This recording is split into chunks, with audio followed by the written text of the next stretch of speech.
Stay where you are. Do not break the stillness of this moment. For this is a time of mystery. A time when imagination is free and moves forward swiftly, silently. This is the Haunting Hour.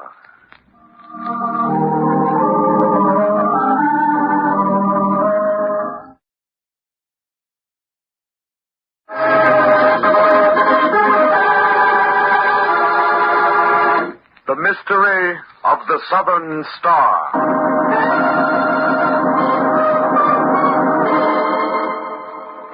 An ocean liner, several days out of South Africa, plows through the Atlantic toward America. Another turn around the deck, Mrs. Ashworth? Heavens, no, Mr. Westcott. My goodness, I haven't walked so much in years. If you don't mind, I'll just collapse on one of these deck chairs for a while. Won't you join me? I'd be delighted. Well, only one more day and then America. It's been a fine trip. Yes, lovely. I really enjoyed it. Atlantic crossings can be very boring unless you meet the right company. You've been very charming, Mr. Westcott. Same to you, Mrs. Ashworth. There's one thing I regret, though. What's that? I haven't met your husband. Oh, Frederick. Well, he's been keeping to our cabin pretty much. You see, Mr. Westcott, he doesn't want to mix with people very much this trip. Indeed. Why not? Oh, it's not what you think. Frederick isn't antisocial or anything like that. You see, oh, well, of course I can tell you. You see, my husband is with Dubois and Company in New York. Dubois? You mean the big diamond importers? Yes. They commissioned Frederick to travel abroad and purchase the Southern Star for a client. Southern Star? Why, that's one of the biggest diamonds they ever took out of the Kimberley mine. Yes. Naturally, Frederick has to be very careful whom he meets this trip. Oh, of course. He's carrying a precious cargo. Personally, I'll stick to a nice humdrum business like stockbroking. I can't stand excitement. Oh, there's really no danger. It's only a precaution. Why, here comes Frederick now. Frederick? Oh, there you are, Emily. I was just looking for you. Frederick, I want you to meet Mr. Westcott. I've told you about him several times. How do you do? I'm delighted to meet you, sir. Mr. Westcott's been charming, Frederick. I've already asked him to drop in on us when we get back to New York. Yes, excellent, excellent. Well, my dear, we'd better go down and dress for dinner. You'll excuse us, Mr. Westcott? Of course. I'll see you both later in the evening? Possibly, yes. Come along, Emily. Emily. Yes, Frederick? You've made a lot of friends this trip. Westcott and others. Why shouldn't I, my dear? What's wrong with that? Nothing, but you know what I'm carrying in the cabin. I hope you haven't mentioned it to anyone. Of course I haven't, Frederick. Good heavens, you talk as though I've been associating with criminals.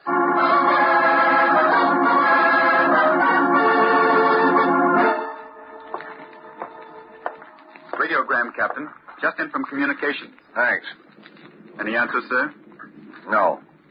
Tell Sparks to send these messages, though. Aye, aye, sir.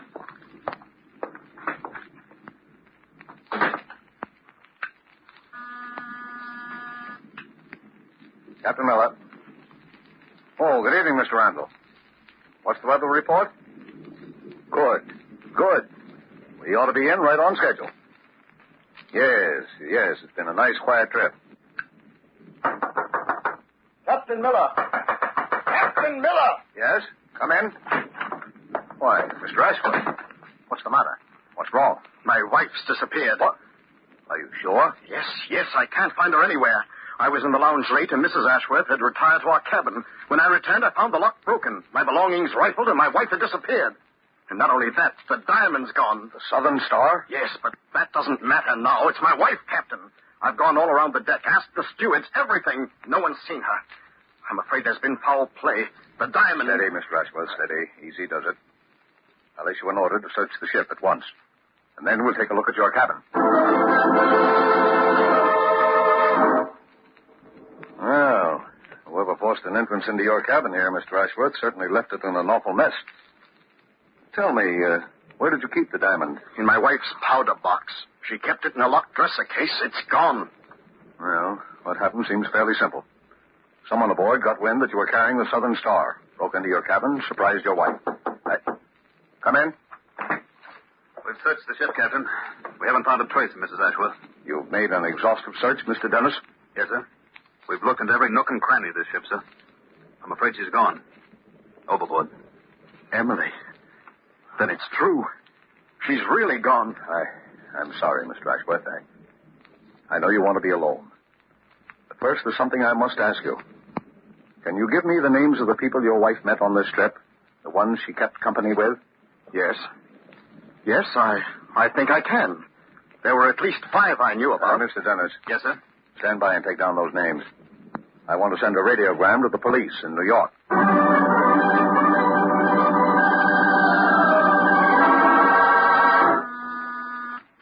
Yes? Detective Lieutenant Henry Hinge to see you, Commissioner. All right, send him in. Morning, Commissioner. Oh, morning, Hinge. Sit down. I've got a little job for you.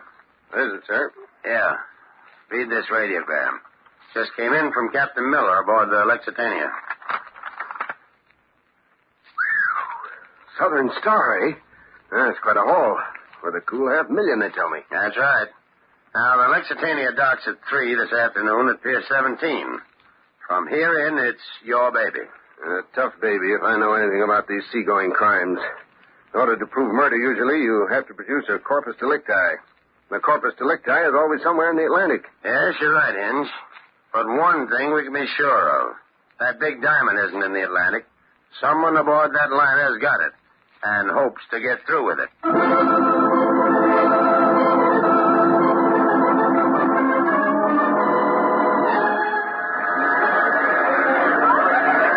Lieutenant Hinge, they're beginning to come off the Lexitania. Yeah. Everything settled, Hearn? Yes, sir. We've got a quarter of the men thrown around the boat. All right. Now, there were 5 names in that radiogram, Hearn. Be sure you get them all and find out where every person on that passenger list is staying. Right, sir. Oh, here comes Mr. Ashworth, Lieutenant. It must be him over there by the customs examiner. The reporters are ganging up on him.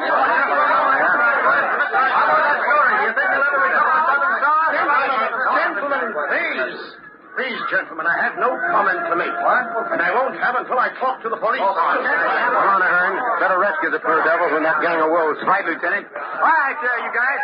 Move back. Move back, guys, today. Let him get by. Stay off behind with that. Come on, we'll send down here. Ashworth? Yes? I'm Detective Lieutenant Henry Hinge, Homicide Division, taking charge of your case. Oh, well, how do you do? We'd better get off the pier here and go down to headquarters where we can really talk. Just as you say. I don't know how much information I can give you, Lieutenant Hinge. This terrible tragedy, well, I'm afraid it's unnerved me. Naturally, terrible blow. We'll do our best to get to the bottom of it. Mr. Ashworth? Mr. Ashworth? Yes? I'm the customs official inspecting your baggage. There's one item you haven't declared. It's in this large trunk. But I don't understand. I'm quite sure I declared everything. There you are. Now, take a look at this. Wait till I open the trunk cover. Now, have you declared this? Good heavens. It's my wife.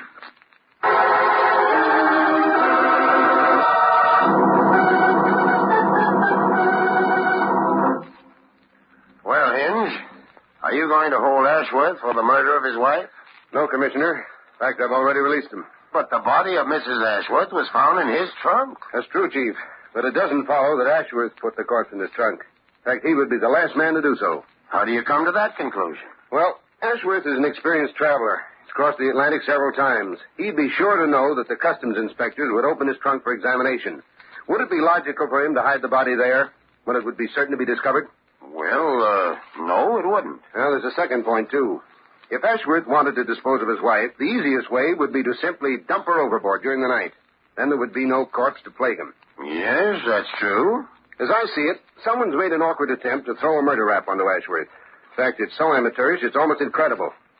Who that someone is, I don't know as yet. There were 1,500 people aboard the Lexitania, and that's going to be quite a screening job. But there's one big break in this case I hadn't counted on. Yeah, what's that? The corpus delicti.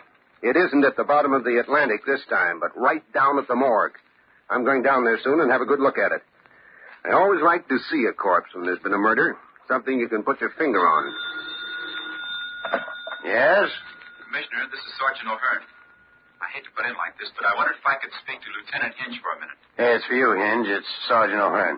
Thanks. What is it, Ahern? Lieutenant, about those 5 suspects we picked up off of the boat. Mrs. Ashworth's friends. Yes? Well, they're raising the roof. They say you've got no right to hold them any longer. All right, Ahern. Get them together and bring them to my office. I'll interrogate them there one by one.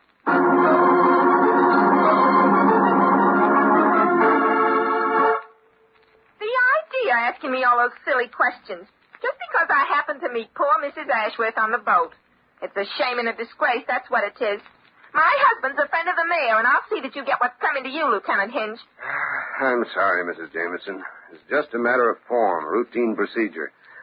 You're free to go now. Giving me the 3rd degree is always a common criminal. As if I knew what happened to that poor woman on the boat. What a business. What a way to make a living. Yeah. Yes, Lieutenant?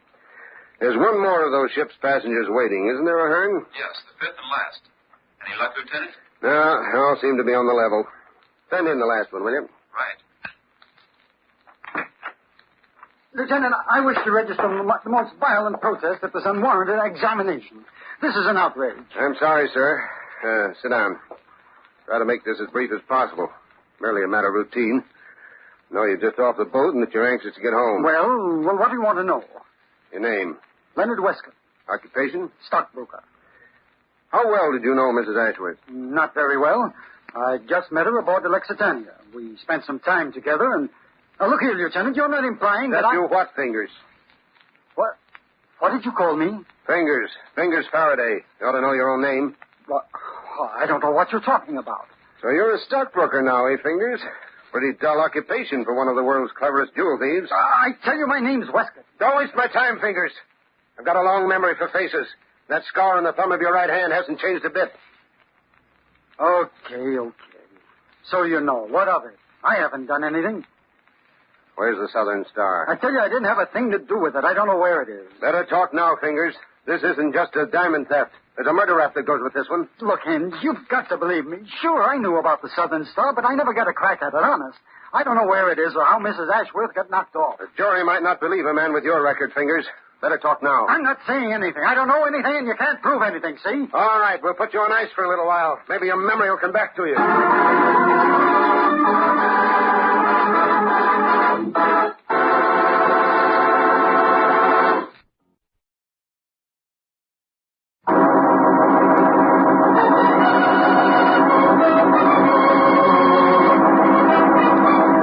And now for Act Two of our story, The Mystery of the Southern Star.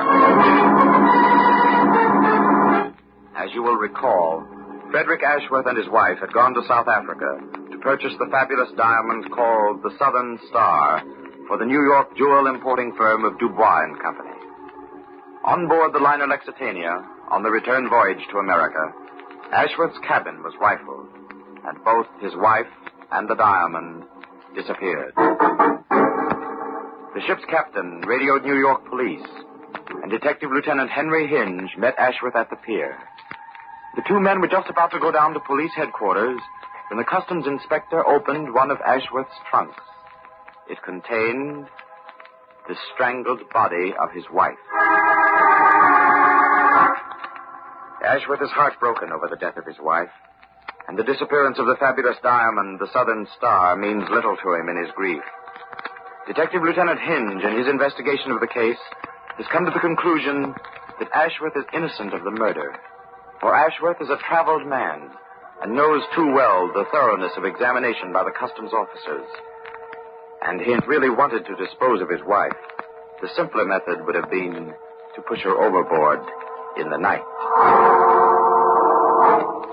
Of the 1,500 passengers aboard the murder ship, the Lexitania, Henry Hinge questions 5 who had met Mrs. Ashworth on the voyage to America.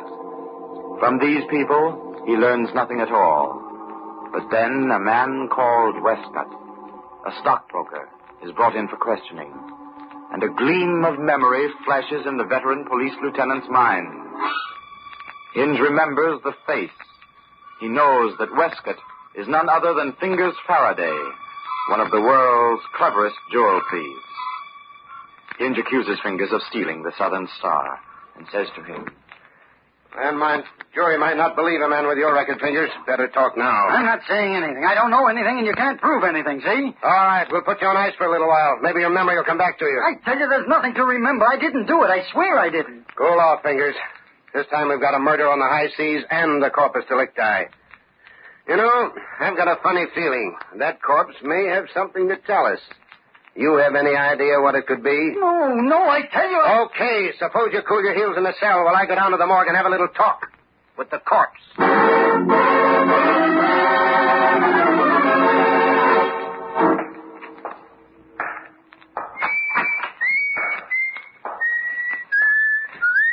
Albert, you sound pretty cheerful this morning. Hello, Lieutenant Hinge. You know me. Whistle while I work. How's business here at the morgue? Bowman, Lieutenant. Bowman. I got 3 new customers today and never a complaint. I don't know where I'm going to put them all. We're full up. Medical examiner got here yet? Mr. Adams? Yeah? No, I ain't seen him. You and him meeting somewhere here this morning? Yeah. Mrs. Ashworth. Oh, she lives right over here in drawer 634. Oh, here's the medical examiner now. Morning, Hinge. Morning. Albert. Are we all ready to look at the body? Yes, sir. I'll bring her right out.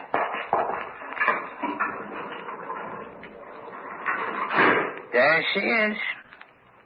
Now, if you gentlemen will excuse me, I have a little work to do. Well, Adams? Strangled by a person or persons unknown. Marks on the neck indicate someone with powerful hands did the trick. Victim put up a struggle. Note the bruises on the back and face. Yeah. My guess is that rigor mortis set in about... Wait a minute. That's strange. Very strange. What? The victim's mouth is shut tight. That's right. Strangled victim always dies with his mouth wide open, fighting for air. Precisely. It's quite clear that the killer forced Mrs. Ashworth's mouth shut after she was dead. Although for what reason, I haven't the faintest idea. I think I may have. Adams, when can you arrange an autopsy? I'm not sure it's necessary. Cause of death is obviously strangulation. However, I could make all the arrangements by tomorrow morning. Tomorrow morning, eh? That'll be fine. Come in. Why, it's Mr. Ashworth. Yes, Lieutenant Hinge. I'm sorry. The medical examiner and I were just looking over your wife's body. You shouldn't have come here, Mr. Ashworth. Well, I came to claim my wife's body for proper burial. I'm afraid we can't release her now, Mr. Ashworth. But why not? I'm her husband, her nearest living relative. Surely you don't think I wanted to stay in this cold and dismal place among all these other corpses? Lieutenant Hinge, I want my wife to have a decent burial now. It's sacrilege to keep her here. I'm sorry, Mr. Ashworth. Under any other circumstances, of course, you could claim the body. But this is a criminal investigation. We're planning to perform an autopsy on Mrs. Ashworth tomorrow. Autopsy? Yeah. Yes, but what on earth will that prove? I'll know better when we finish it. Well, I'll not permit it. Do you hear? I'll not permit any such nonsense. I have my legal rights, and I'm going to exercise them.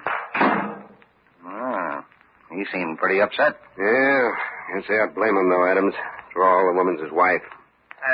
You all through with my client, Lieutenant? Yes, Albert. We're all through. You can put her away now. Well, this is my last one.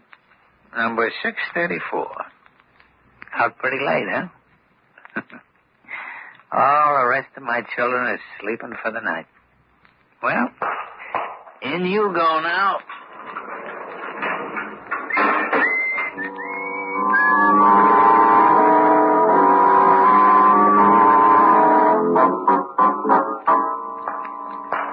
I don't know why it is, Adams, but the morgue depresses me more in the morning than it does at night. Yes, me too.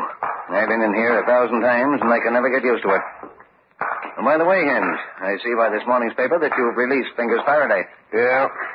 We didn't really have anything on him, except the fact he was on the Lexitania. You can only hold a man on suspicion so long. Yes, I suppose so. And that crook is capable of anything. Well, Here we are. Albert doesn't seem to be around. Well, still a little early in the morning. Let me see.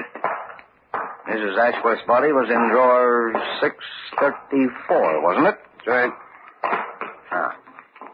Here we are.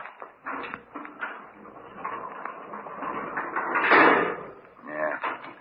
Now we'll take off the shroud and... Hinge, look. Yes? Why, it's the body of Albert, the morgue keeper. He's been strangled. But where's Mrs. Ashworth? Somebody with a grim sense of humor came in and stole the corpse last night. And I think I know who it is. Where's the phone, Adams? Oh, there on the desk. Oh, poor Albert. He was such a cheerful fellow. Operator, get me Sergeant O'Hearn, homicide, police headquarters, at once.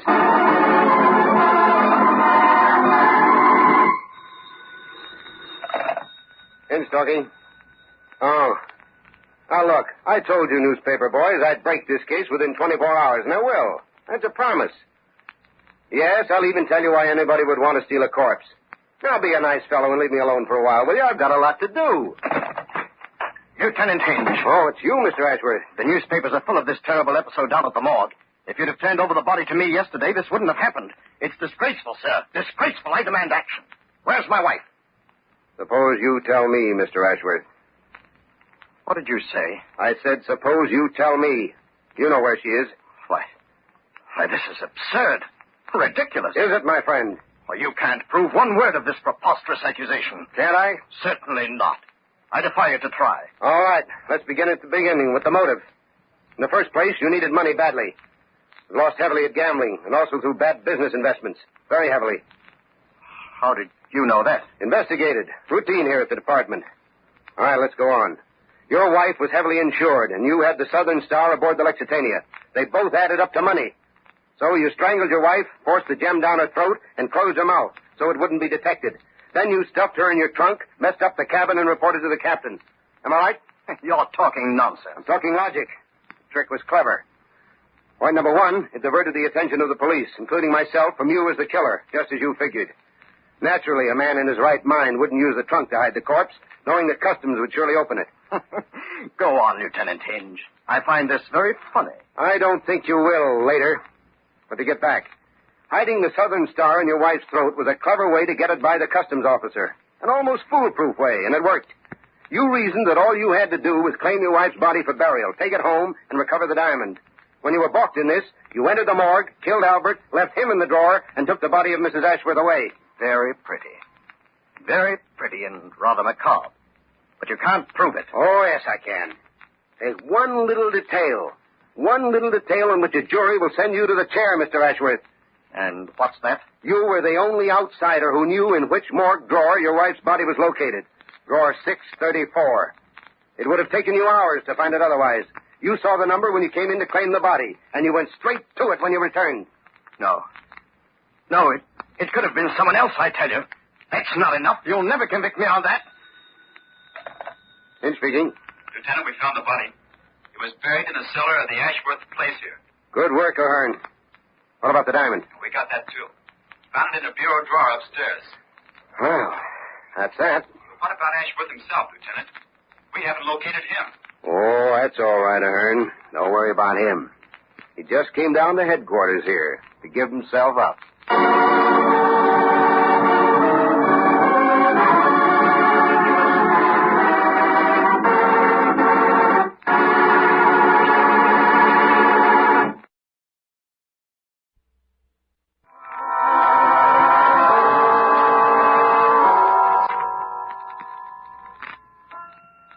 From shadows and stillness, mystery weaves a spell of strangest fascination, charging the mind with doubts and fears.